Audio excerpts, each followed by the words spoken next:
The next part that we want to look at, section 2, is ASIC focus areas for 30 June 2014.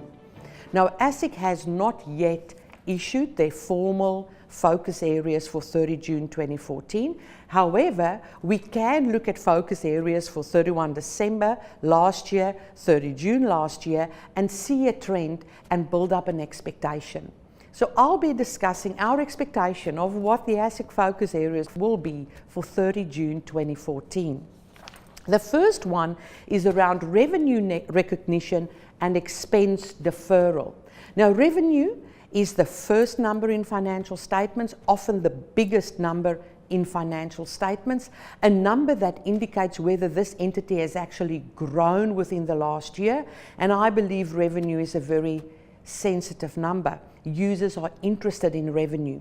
Therefore, as directors, as management, you should think, for each and every revenue stream of our organization, do we have an appropriate, relevant accounting policy? Have we disclosed that accounting policy? Is it in compliance with the accounting standards? Have we applied consistently with that accounting policy?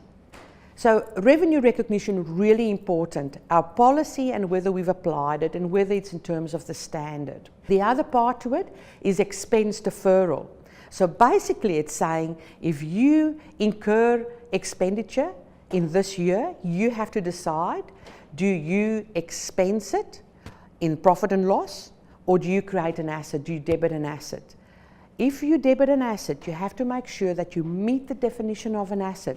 So it's something under your control as a result of a past event that will lead to an inflow of future economic benefits. And you have to make sure that you meet the recognition criteria. So it's probable that there'll be future economic benefits and you can measure it reliably. That is revenue recognition expense deferral. The second one is asset values and impairment testing.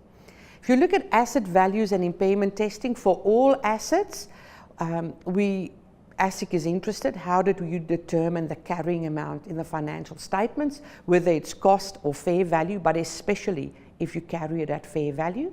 But even if it's at cost, how did you do impairment testing?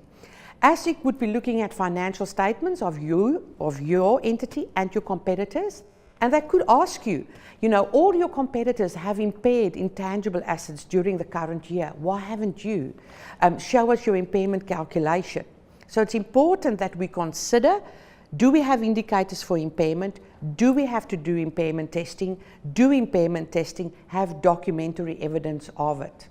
Remember, there are certain items where you have to do annual impairment testing. You don't have to wait for indicators of impairment. For example, goodwill, annual impairment testing. If you've got capitalized development cost and that intangible asset is not ready for use yet, annual impairment testing.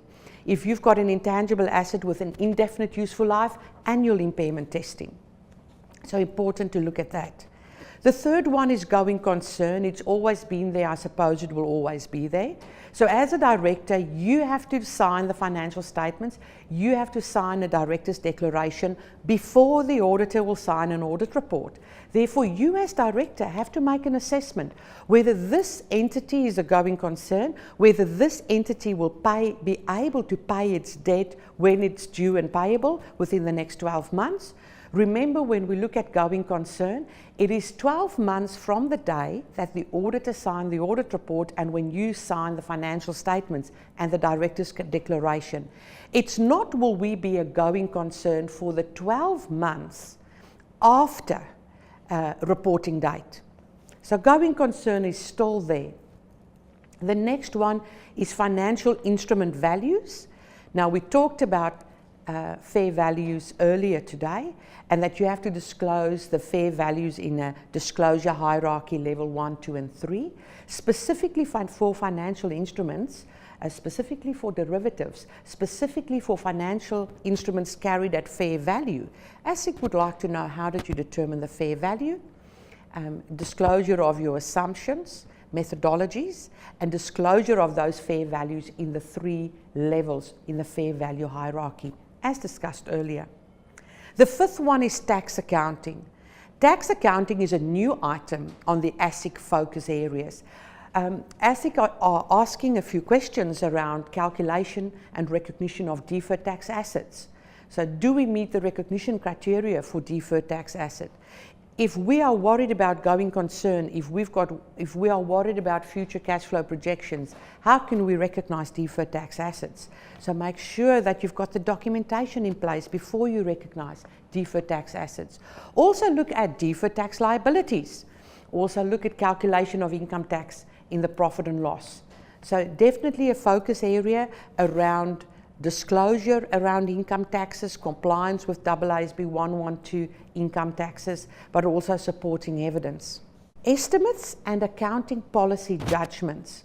Now I believe note 1 would be our accounting policies. What accounting policies have we used to prepare financial statements?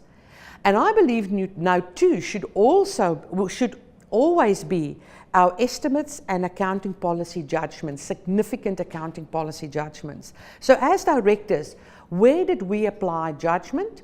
Where did we have a bit of difficulty? So users know. So we're warning users, listen, we had great difficulty to decide on the expected useful life on these intangible assets. We ended up with 5 years for the following reasons. So there's transparency in disclosing the areas we experience difficulty in applying our judgment. Off-balance sheet arrangements and new standards. Obviously, ASIC would look at the new AASB 10, 11, 12, 13, those new standards, and see to what extent we've actually applied it, addressed it, disclosed it. So did we look critically at the new definition of control, the new standard on joint arrangements, on fair value, and changed our accounting, our disclosures accordingly. So always an emphasis on new accounting standards. We know ASIC and regulators around the world are very interested in off-balance sheet arrangements, and that's why there's that big project on leases going on. Because there's that feeling that a number of entities are entering into operating leases, therefore not recognizing liabilities in their balance sheet, but they do have commitments to make certain cash out payments in future. So look out for off-balance sheet arrangements. The second last item, related party disclosures.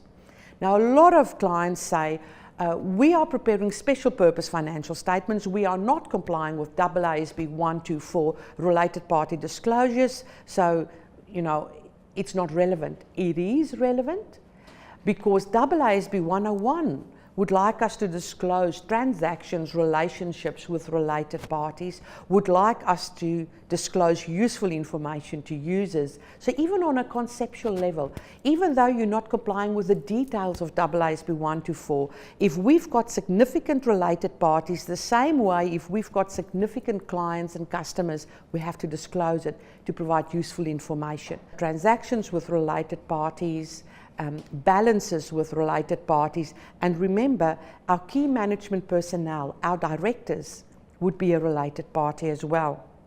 I should note that AASB 124 no longer contain the disclosure requirements about directors' remunerations. It's moved to the Corporations Act. So there's still a requirement to do it. It's still a requirement to disclose KMP remuneration, director remuneration. It's not a requirement per the standards, it's a requirement per Section 300A of the Corporations Act. And then the final one on ASIC's focus areas is disclosure in the operating and financial review. Disclosure and operating financial review, again, there was a new regulatory guide issued about 18 months ago. Therefore, it came onto the ASIC focus areas. Hopefully we've done a good enough job and it will disappear again. And that is just by disclosing our business model, disclosing our strategy. Very important to just tell users what our business model is, what our strategy is, what our plans are for the future. And just a few rules around that. You can go and look at that latest regulatory guide. So that's really the end of Section 2. In Section 2, very high level, what we expect ASIC to focus on.